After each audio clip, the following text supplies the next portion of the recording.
Okay, so what a rush. And there were fights that just had your jaw on the floor, right? That had you going, damn. Whew, I thought I was gonna sneeze. But no, I'm all good. Right, so yeah, and I'm not even talking about our last two championship fights either. So we have four fights that were scintillating to say anything, right? They were just crazy. And the first of those fights was the first fight on the prelims proper. We had the lightweights going at it, right? It was the first of our lightweight fights. It was Vashislaw Bocheskev against Terence McKinney. So, yeah, T Rex against Santa Claus. And this was very fucking fast and crazy. So Vashislav, he came out, right? Landed a couple of kicks. Threw another kick. McKinney catches the leg and just bum rushes Vashislav to the ground. Right? And as soon as they hit the ground, he is moving. You know what I mean? He's moving, goes north-south, grabs the neck, goes darts. Right? Grabs the neck, goes darts. I mean, they say it's guillotine. I don't think it was a straight out, you know what I mean, traditional guillotine. But he just grabbed that neck, right? Grabbed that neck and then started to squeeze. All about moving the body position, getting into the optimal spot. And the end of the fight, I guess it did go to a mounted guillotine at the end, right? At the end of the fight, it was a bit like when Marab fought Ricky Glenn. Ricky Glenn? No, Ricky Simone. Ricky Glenn. You know, when at the end of the fight, Simone had the guillotine and Marab is shaking his legs, moving, to show I'm not out, but to keep you know, some space so you can breathe. And Bashishar was trying to do a similar thing. Nah, he had to tap because this was like, you know, seconds into the round. So, you know what I mean? It wasn't like the clapper's gone. If I can hold on for a few seconds. Nah. If you can't get out, you're going to sleep. You know what I mean? So, yeah, Slava Claus had to tap. And T-Rex gets a sensational win. Right? That was bonkers. As I think anyone would think if he's winning, it's with his punching power. But, and when you listen to McKinney talk, he's been working on that ground game. He's been working on so many things. And we saw it in this fight, right? We saw it in this fight. So next up, we have the featherweights. You know, it was, yeah, oh, and I will say, I did pick McKinney. So I was like, yes, okay, let's go. Right? Let's go. You know what I mean? I started off the first three fights well. I was like, I'm on it. Right? So then our next fight, we have got our featherweights. Right? We've got Hydra Mill against Jose Miguel Delgado. And yo, oh my God. Both of these guys were so fucking good. And, you know, I picked Hyder, right? Because he was putting it together so well. He was so good.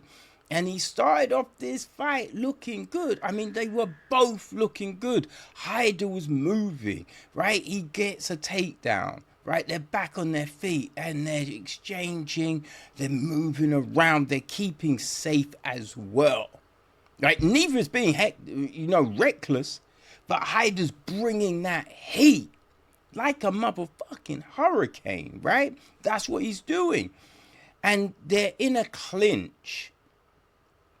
Out of nowhere, Delgado just jumps up and lands a knee square on the chin.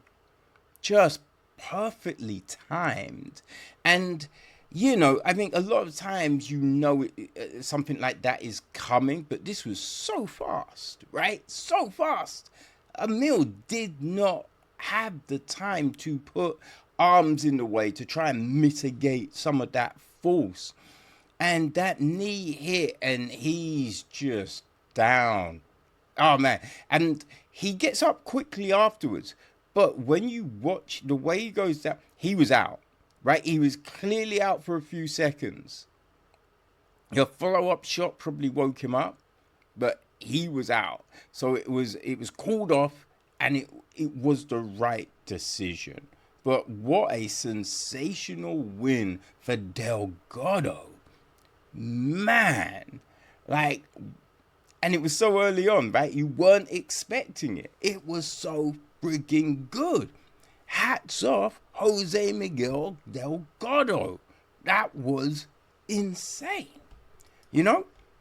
So from there, we jumped to our middleweights, right? It was the last fight of the prelims proper. The fight to lead us into the pay-per-view.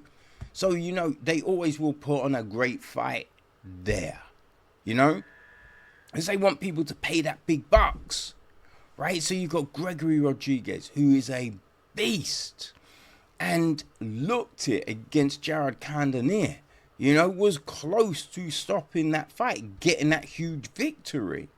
Now, he did gas a little, right? So it was, how will he learn from that fight against Jack Hermansson? He's been out for a minute, injuries and all of that stuff, but he's a wily vet.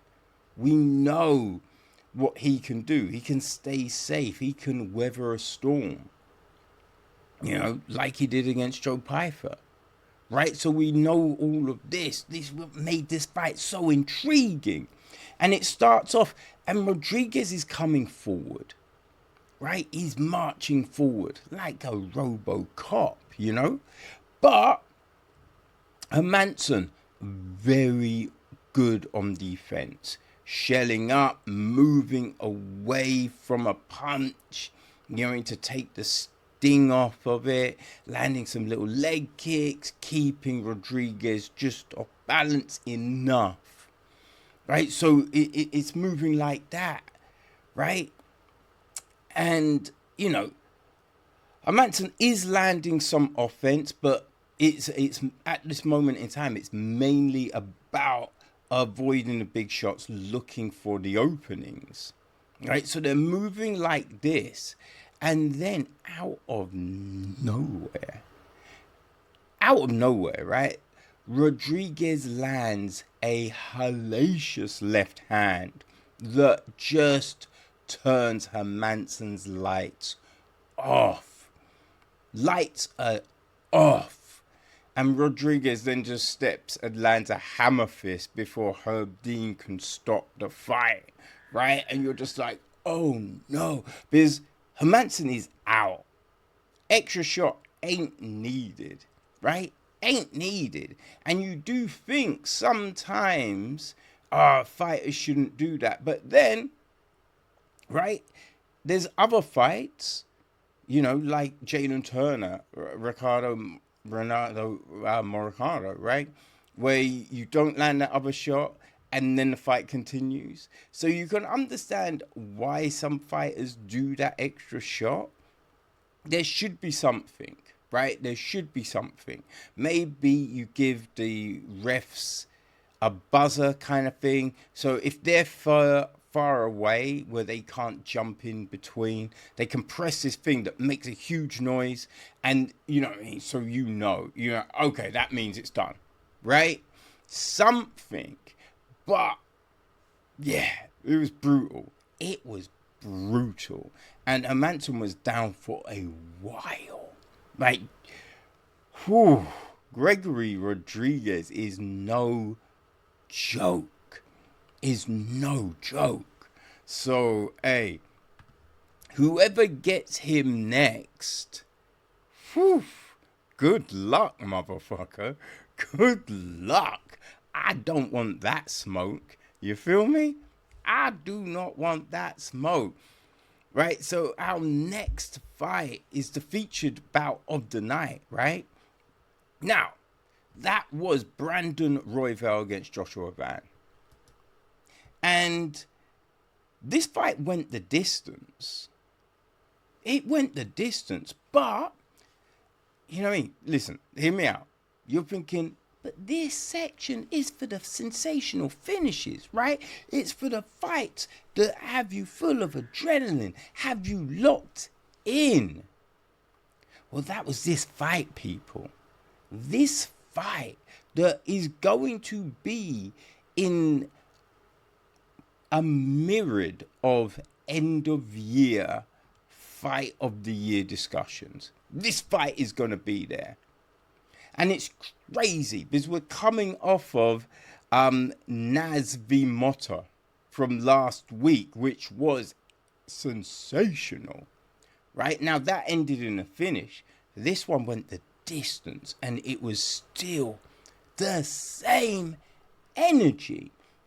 Now, Brandon Royval, right? Potentially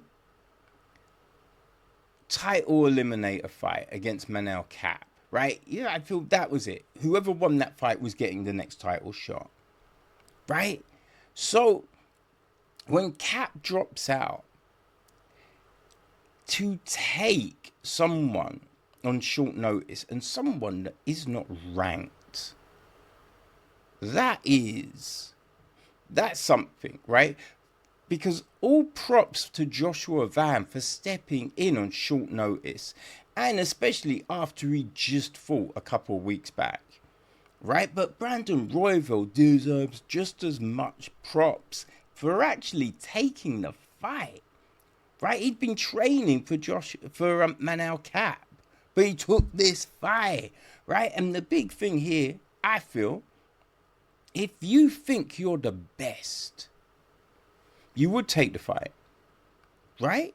Because if you're saying I can beat Manel Cap, that means you're saying you can beat Joshua Van and everyone else underneath.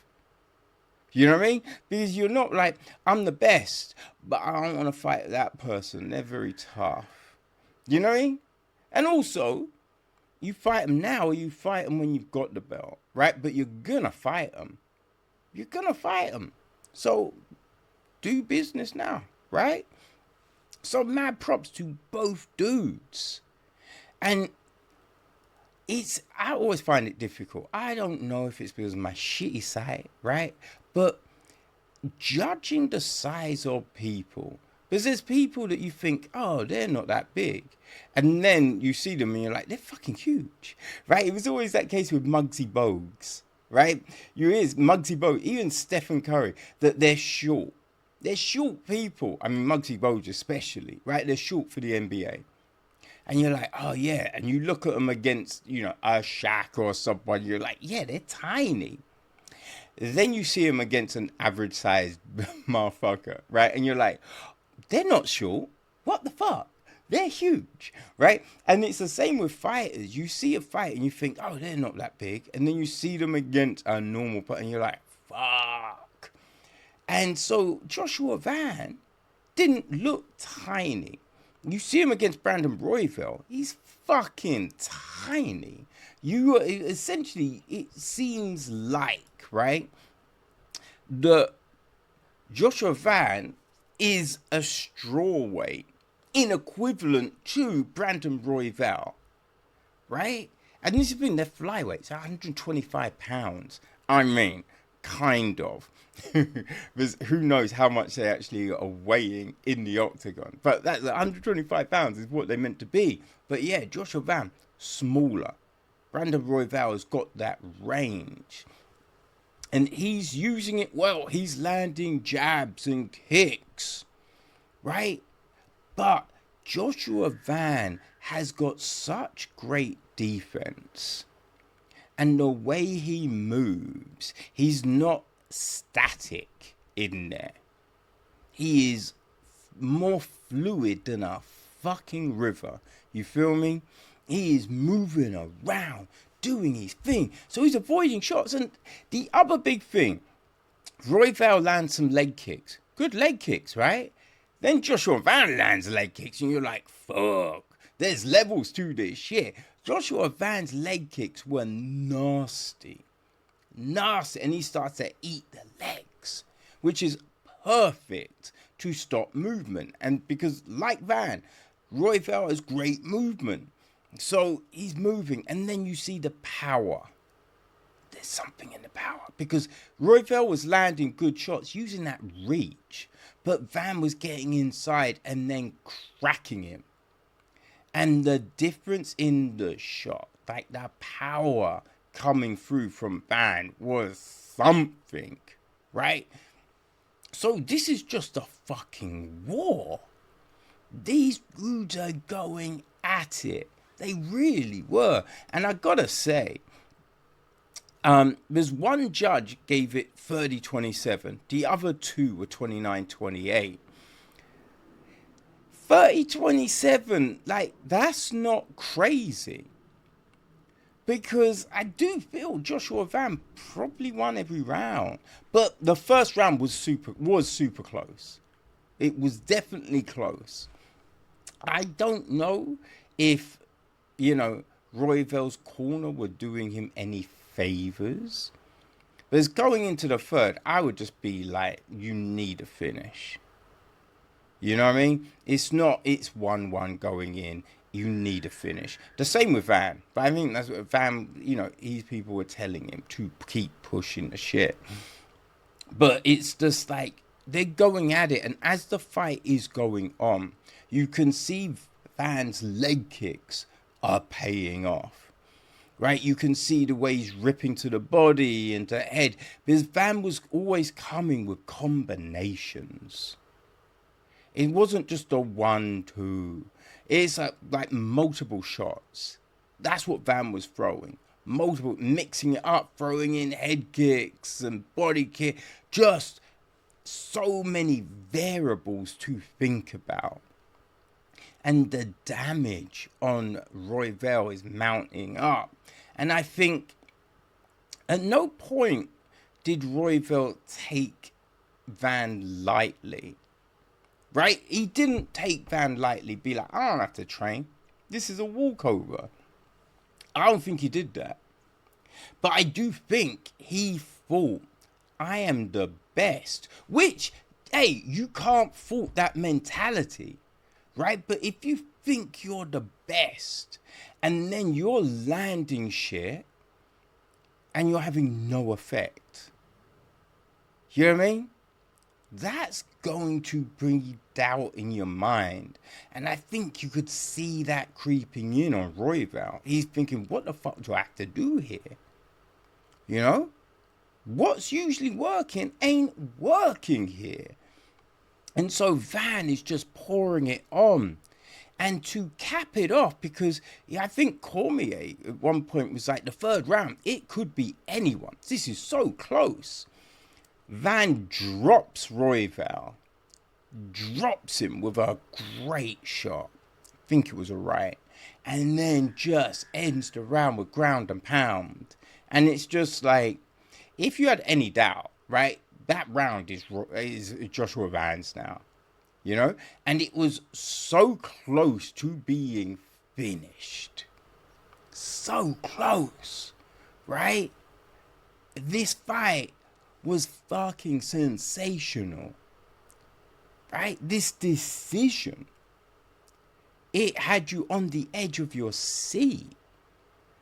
Oh man, you were so locked in. One about blinking. If you needed the loo, you are crossing your legs and praying. You know what I mean? Because you didn't want to move. This fight had everything. And as I said, coming off Sadikov motto. That's a lot. That's a lot. But this delivered and delivered huge. So, Joshua Van, what is next, right? Do you give him the title shot? Do you give him one more high-profile fight? I mean, I think everyone thinks title, which is insanity, thinking before this fight he wasn't even ranked. right? But if you beat the number one contender, that makes you the number one motherfucker, right? That's what it does. And boy, Joshua Van, stand up, son, because you showed and proved you did your thing. And boy, what a rush.